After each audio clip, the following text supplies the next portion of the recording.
Oi, pessoal! Hoje a gente vai falar da unidade 3, intitulada Em Busca do Direito à Educação Pública de Qualidade e à Gestão Democrática.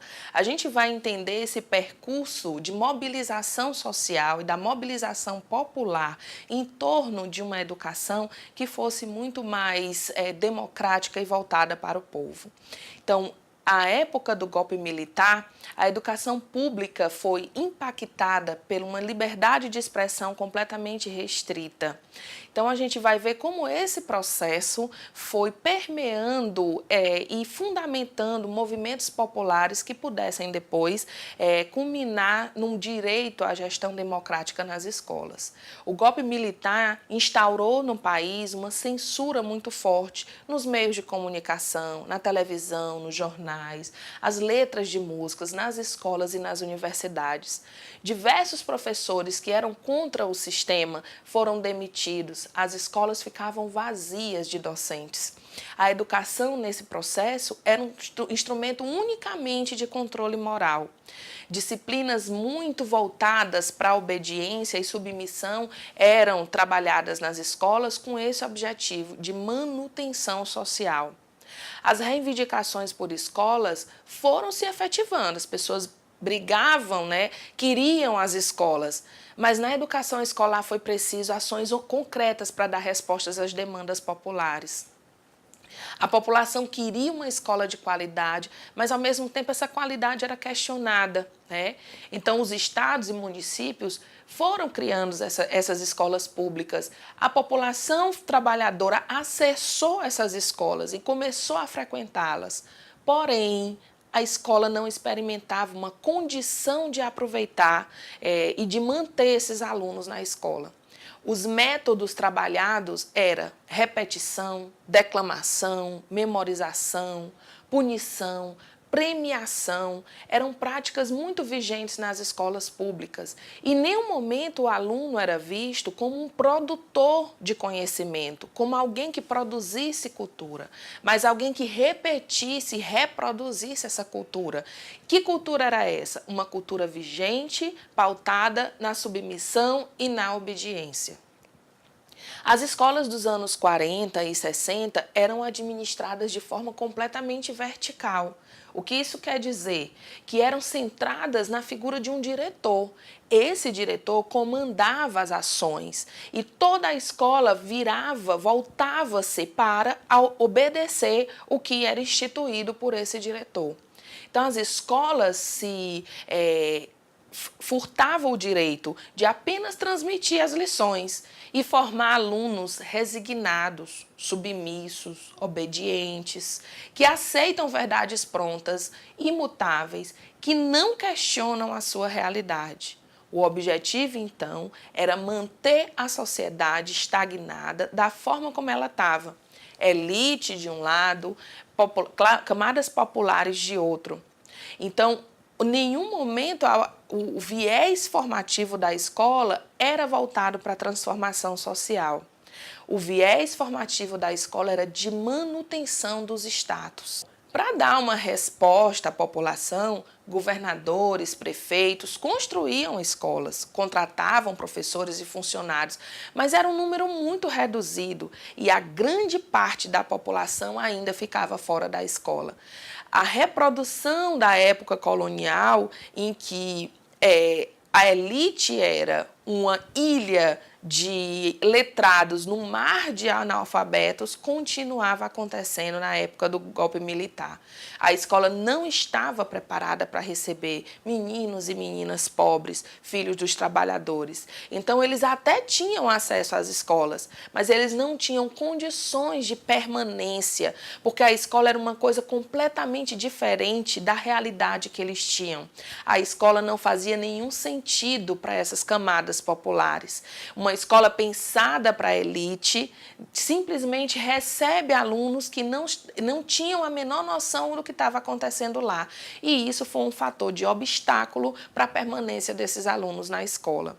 Mas daí é que esses mesmos trabalhadores, cujos seus filhos não estavam continuando na escola, começam a questionar a qualidade dessa escola.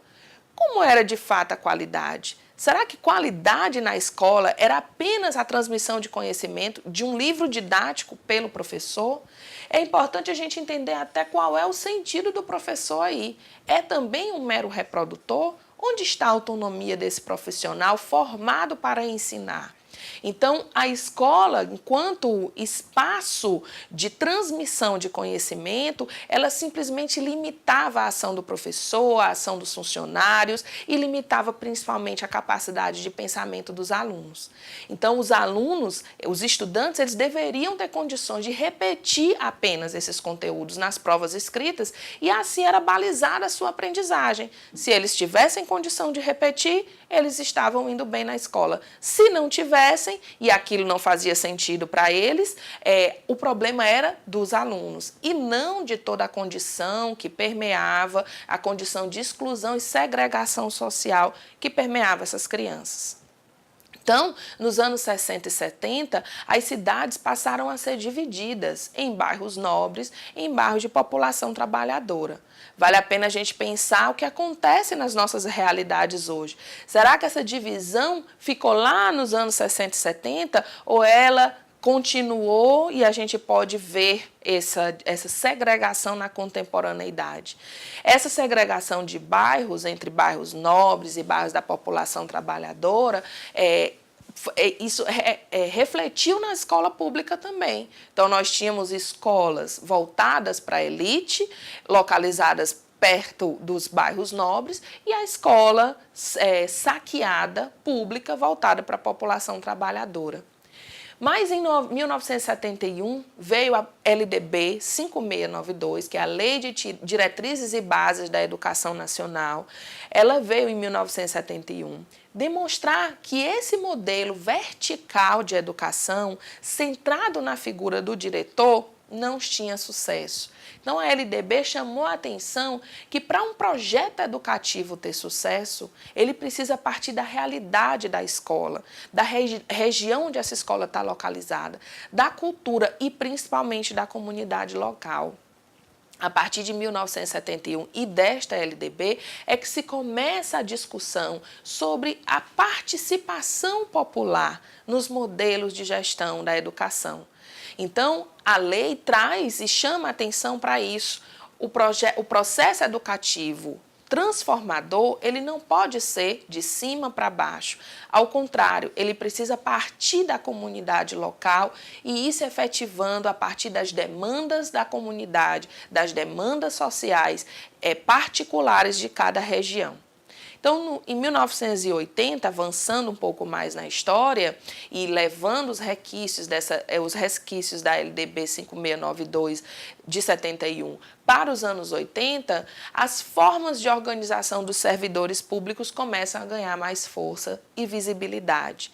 Nos anos 80, nós experimentamos uma organização popular em busca de vários direitos, e isso vai refletir posteriormente na instauração de estatutos e de outras leis que garantem direitos das populações segregadas.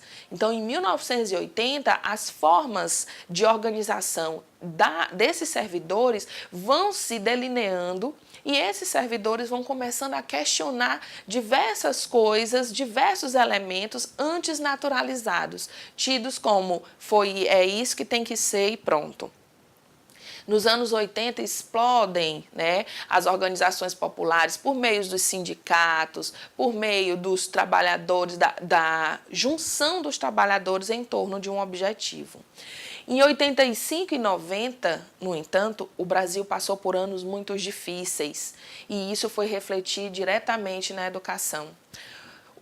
Esses anos foram caracterizados por uma inflação altíssima, pelas perdas salariais na população, nos trabalhadores, muitas greves, desempregos, tabelamento dos produtos, vários planos econômicos, um período de instabilidade econômica, política, social, que vai impactar na escola pública e que vai fazer os trabalhadores já antes tão segregados continuarem à margem desse processo de busca pelos seus direitos. Então, o que a gente precisa entender é que todas as desigualdades que nós temos hoje, elas são resultados das ações humanas. Elas não foram instituídas por um ser superior, por uma naturalização. Ninguém nasceu pobre e está na periferia por uma escolha divina ou algo assim. Elas são desigualdades produzidas pelas ações humanas. Fomos nós, enquanto sociedade, que fomos produzindo essa segregação. Então, esse boom dos movimentos populares de 1985 a 1990 começa a questionar a gestão democrática, a participação popular também na escola. A participação popular não só em todos os segmentos sociais, mas também na escola, que é um reflexo da sociedade. Então, começa-se a estruturar aí um documento pensado para cada escola, para cada região. E esse documento, que hoje a gente chama de PPP, é o Projeto Político Pedagógico. O projeto político-pedagógico ele vai ser pensado para a região, para a cultura, e ele rompe com aquele modelo vertical em que a figura do diretor é que tem o centro de tudo. O PPP tem como característica principal o processo de gestão democrática. Ele legitima a participação de membros da comunidade. Então, o projeto político-pedagógico é pensado pela escola para a escola. E essa escola, considerando não só o diretor, o coordenador, os professores, mas também a comunidade, representantes da comunidade local. Então, as pessoas se reúnem para produzir um documento que atenda a uma demanda específica de sua região, de sua comunidade e de seu bairro. A democracia entra aí como um viés de trabalho no projeto político-pedagógico. E o próprio conceito da palavra democracia faz com que a gente pense sobre isso. A democracia dá força à voz popular, né? E no projeto político, um projeto político-pedagógico pensado num viés democrático precisaria da participação das pessoas da comunidade. Então, esse viés democrático ele vai também refletir na garantia das leis, dos direitos das populações antissegregadas e esquecidas. Então, surge aí nesse contexto aí dos anos 90, o Estatuto da Criança e do Adolescente, né, que a gente chama de ECA, o Estatuto dos Idosos, e o objetivo desses construtos legais é garantir o direito dessas populações que antes ficavam aí à margem e esquecidas e vem fomentar a discussão sobre o direito dessas pessoas.